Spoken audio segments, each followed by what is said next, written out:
Your soul design is mandatory and it's only the beginning.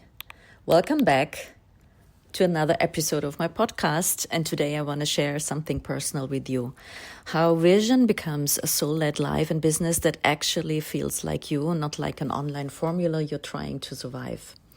Because about 10 years ago, I made a decision. I want to be free, not someday, not after. I wanted a life that fits my soul, and here's the truth. Back then, I had no clear plan for how I would earn my money. I didn't even fully know what my work would be. I always had this pull toward coaching since I left university. But I wasn't sure if it was real or just a wish. So I didn't start with, what business model should I build? I started with one clean direction. I want to do what I love. Not because I wanted to avoid work, but because I knew my nervous system, my creativity, and my spirit cannot thrive inside the wrong structure. I did that many, many years and many, many times in my life. And I really wanted to change. So freedom was the vision, love was the compass, and that's where many people get it wrong. They try to build a successful life first and hope alignment arrives later. But alignment is not a reward, it's a way of moving. So I studied astrology for decades, and I knew my path code, my soul's direction for many, many years. And I understood the themes that come with it: creativity, spirituality, something hard-led.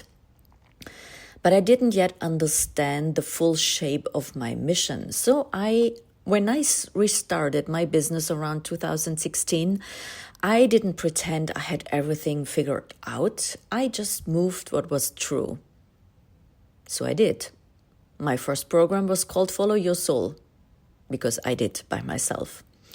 And not because it was trendy, because it was the only thing that was honest for me and felt right for me. And from that, everything began to build. And now I want to say something very clearly. If you want a soul-led life and business, knowing your astrological design, soul design, is mandatory. But it's not the finish line. I show you in the mission all the 7 codes of your soul design, and you will understand your soul architecture. But it's not the finish line, it's the beginning. Because once you know your design, you will meet the places in you that resist it.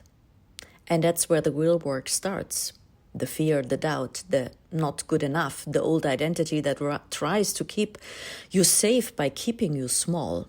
I know all of that very, very well.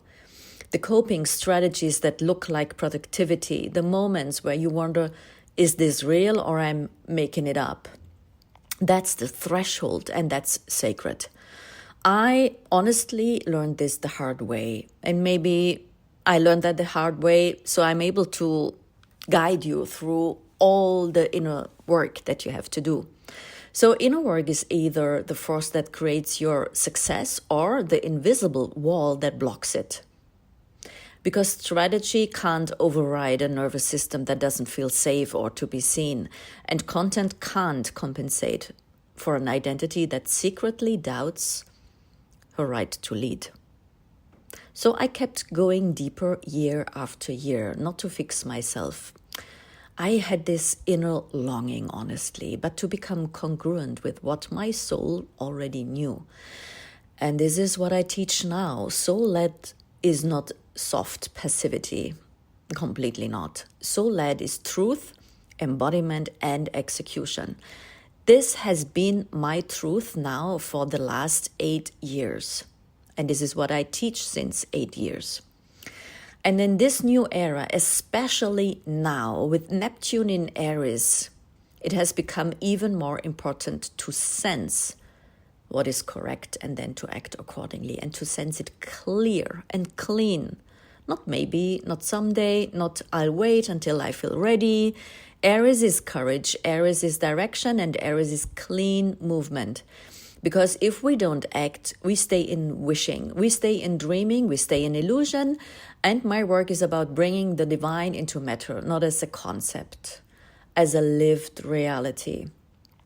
So if you're here because you feel the gap, you're successful, capable, experienced, and still you know there is so much more, then this is your next step. First, know your soul design. Second, align your identity to it. 3, do the inner work that removes distortion.